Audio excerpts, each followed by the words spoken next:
Itulah mengapa banyak yang menilai unggahan Talisca pada akhirnya lebih banyak berbicara tentang kegagalan Ronaldo sebagai ekosistem tim daripada tentang kekecewaan pribadi semata. Karena legenda sejati tidak hanya diukur dari gol dan trofi, tetapi dari jejak yang ia tinggalkan pada manusia-manusia di sekitarnya. Dan encara Messi, encara Messi, encara Messi, encara Messi, encara Messi, encara Messi, encara Messi, encara Messi, encara Messi, encara Messi, gol, gol, gol, gol, gol, gol, gol, gol, gol, gol, gol, gol, gol, gol, gol, gol.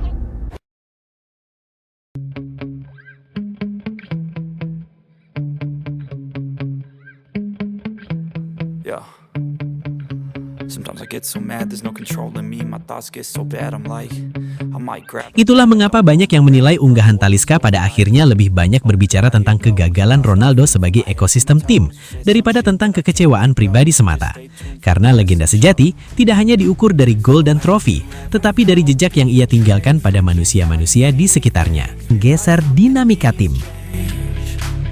Ia menyinggung klub yang kini terasa berbeda, lebih berorientasi bisnis, dan tidak lagi memberi ruang bagi mereka yang pernah menjadi bagian penting dalam perjalanan awal era baru Al Nassr.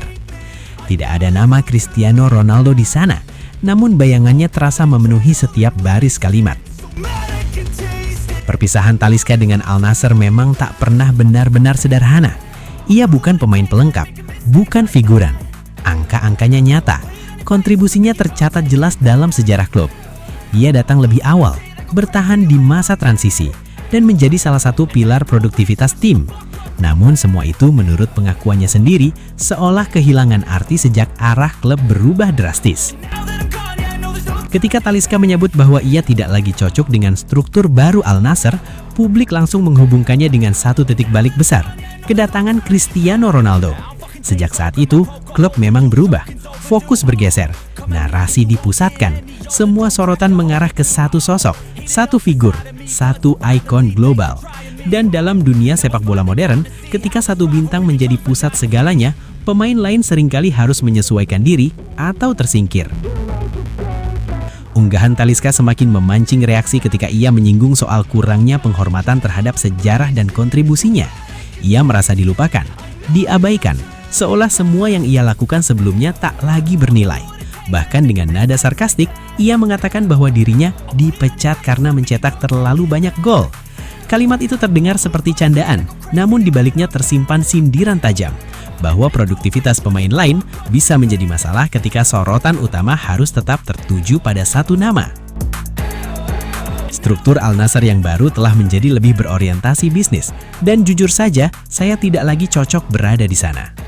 Angka-angkanya jelas, dan hubungan saya dengan klub ini sudah menjadi bagian dari sejarahnya. Saya adalah pencetak gol terbanyak kelima dalam sejarah Al Nassr.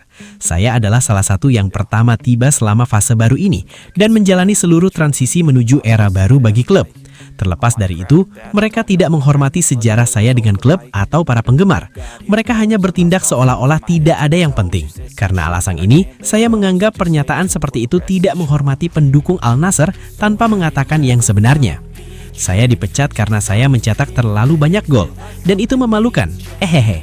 Mereka bahkan meminta saya untuk pergi karena itu.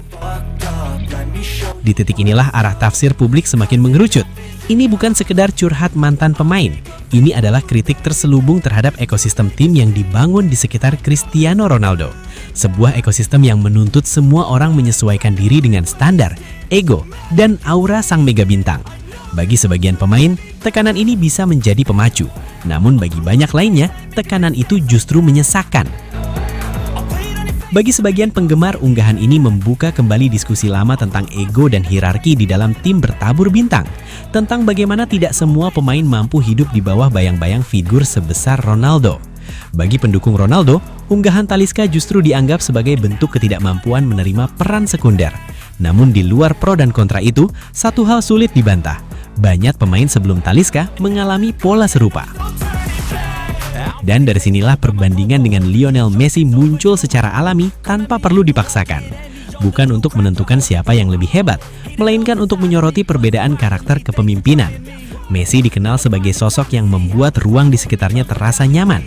Banyak rekan setimnya berbicara tentang kebahagiaan bermain bersamanya, tentang chemistry yang tumbuh secara alami, tentang kepercayaan yang tidak dibangun lewat tekanan, melainkan lewat kebersamaan.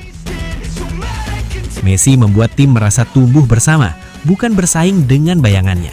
Ia memimpin tanpa harus mendominasi narasi. Ia memberi ruang, bukan menyempitkan. Sebaliknya, Ronaldo memimpin dengan tuntutan mutlak. Standarnya tinggi, ekspektasinya keras, dan tidak semua pemain siap hidup dalam dunia seperti itu. Dalam tim Ronaldo, hanya mereka yang benar-benar tahan tekanan yang bisa bertahan lama.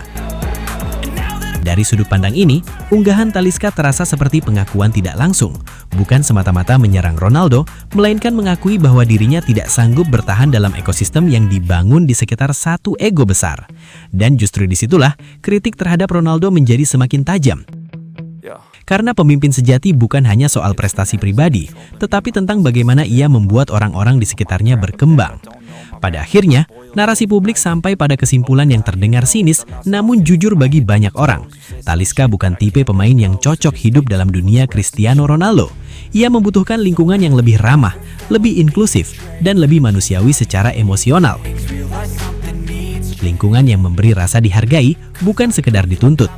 Dan karakter seperti itu, dalam imajinasi publik, lebih lekat dengan Lionel Messi. Ronaldo menuntut, Messi merangkul.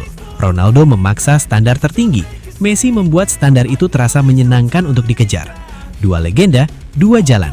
Dua dampak yang sangat berbeda bagi mereka yang bermain di sekitarnya. Itulah mengapa banyak yang menilai unggahan Talisca pada akhirnya lebih banyak berbicara tentang kegagalan Ronaldo sebagai ekosistem tim daripada tentang kekecewaan pribadi semata.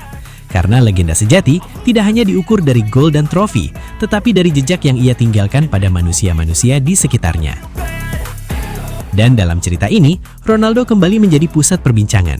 Bukan karena gol, bukan karena rekor, melainkan karena bayang-bayang besar yang membuat banyak orang memilih pergi sambil meninggalkan sindiran, bukan perpisahan hangat.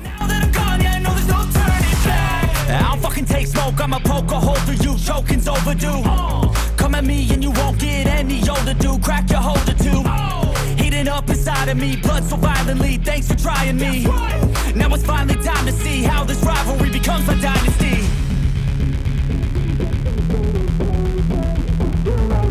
Dan itulah sahabat sepak bola, kisah sang raja dribble, sang penakluk dunia, Lionel Messi. Dan untuk kalian para pecinta sepak bola sejati, terima kasih sudah menonton, sudah mendukung, dan sudah ikut merasakan semangat luar biasa ini. Jangan lupa like, share, dan subscribe. Karena di channel Raja Piala, kita akan terus menghadirkan cerita-cerita spektakuler, fakta panas, dan momen legendaris dari dunia sepak bola. Sampai jumpa di video berikutnya.